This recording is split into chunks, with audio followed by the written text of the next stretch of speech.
Torres, sa batas na pinapatupad mo, which according to you is the law of ICC. But according to the law of ICC, Torres, at kayo mga sundalo at mga pulis dyan, dapat hinarap ninyo si Duterte sa competent judicial authority.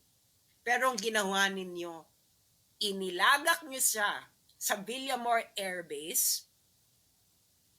Villamor Air Base is not a venue of competent judicial authority. And competent judicial authority, again, kayong mga loyal sa Constitution, mga sundalo at pulis, na kanino vested ang judicial power sa Pilipinas. Nasa Villamor Air Base ba? Napakalinaw, hindi ba? Oh. So, sa makatiwid, ginago ninyo ang mga Pilipino. Ginagago ninyo ang mga sarili ninyo. Ginagago ninyo, kayo mga pulis at mga sundalo, ginagago ninyo mga anak ninyo at mga asawa ninyo at pamilya ninyo at ang susunod na henerasyon. Sumunod kayo sa kautusan ng bangag na hindi alam ang batas na dapat ay pinapatupad ninyo. Saan kayo ngayon loyal? Sa Constitution? O nasaan sa Constitution na tama yung ginawa ninyo? According to the Constitution, international law is part of the law of the land. Kayo nagsasabi, pinapatupad ninyo ang warrant of arrest ng ICC. Ergo, you are complying within the law of ICC dapat. Nag-comply ba kayo? No. Ba't hindi kayo nag-comply? Dahil hindi nyo alam ang batas. Is that an excuse? Ignorance of the law excuses no one. Nagpagamit kayo kasi sa mga politiko. Ngayon, etong mangyayari dyan, mga sundalo, mga pulis, mag-isip-isip na kayo.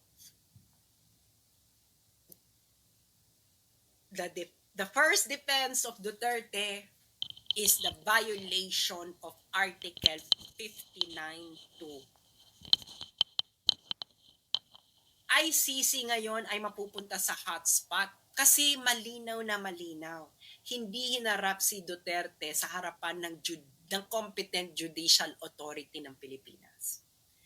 Pag nagsalita ang ICC na okay lang na hindi iharap sa competent judicial authority, ICC will be violating its own rule. Napakalinaw, this is ordinary meaning ng language principle. And this will be taken up. But I'm sure by the UN Security Council. Sino mga permanent members ng UN Security Council? China, Russia, US, France, UK. Well, maybe US, hindi natin alam kung anong magiging response. But Russia and China will definitely move to cancel the proceedings. Suspend at least. UK at France. Paano i-justify ng UK and France na malinaw na hindi hinarap si Duterte in front of a competent judicial authority ng Pilipinas?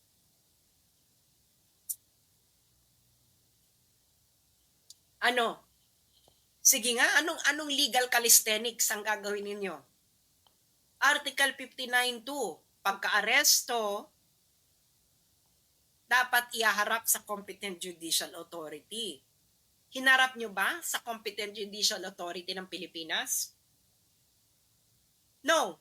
Kitang-kita ito lahat ng Pilipino. Ay, nako. Digong, yung mga nandun sa Daheg kay Digong, you're going to be free there because your rights were not respected by the custodial state. You will.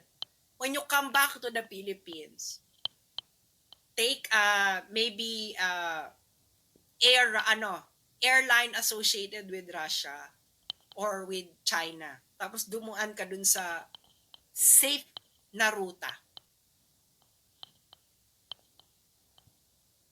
And then when you come back, finish what you start.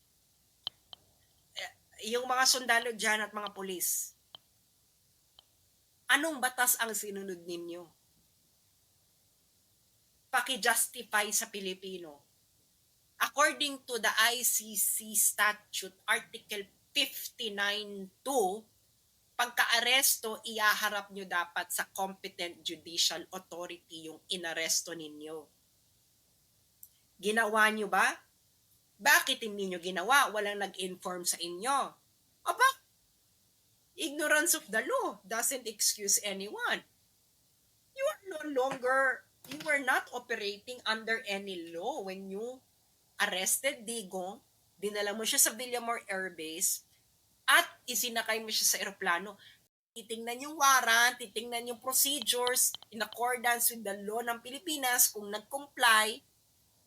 At ikatlo, doon magre-request si Digong ng interim release. Karapatan niya yun, nakalagay dito. Nirespeto nyo ba?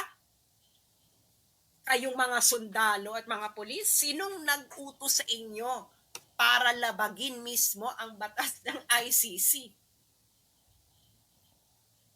Remember, Duterte is still innocent. Because he's not convicted. Pero tinraton ninyo siyang convicted. Is that correct? Duterte will be returned. Okay? If alive, maybe itong mga taong to will have mercy. Kaya kayong mga taga Mindanao na nakikinig sa akin, naiintindihan niyo ba yung sinabi ko? Ginago ang kauna-unahang presidente ng Mindanao. Malinaw ang pagkakadiscuss ko dito. Very tight. Malinaw ang proceedings. Hindi ginawa.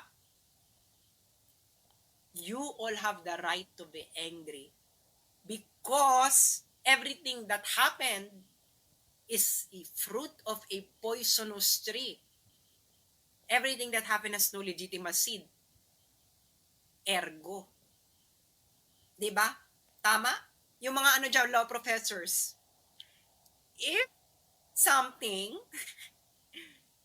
is a fruit of a poisonous tree, the proceedings leading to that something is what? Basic yan, di ba? Basic yan sa law. If something is a fruit of a poisonous tree, and what happens to the proceedings leading to the something? Void. Illegal. Not accordance to law. Parte ito ng law. Dapat hinirap nyo si Duterte in front of the competent judicial authority. Nakaligtaan. Either nakaligtaan nila dahil high or hindi nila binasa yung batas.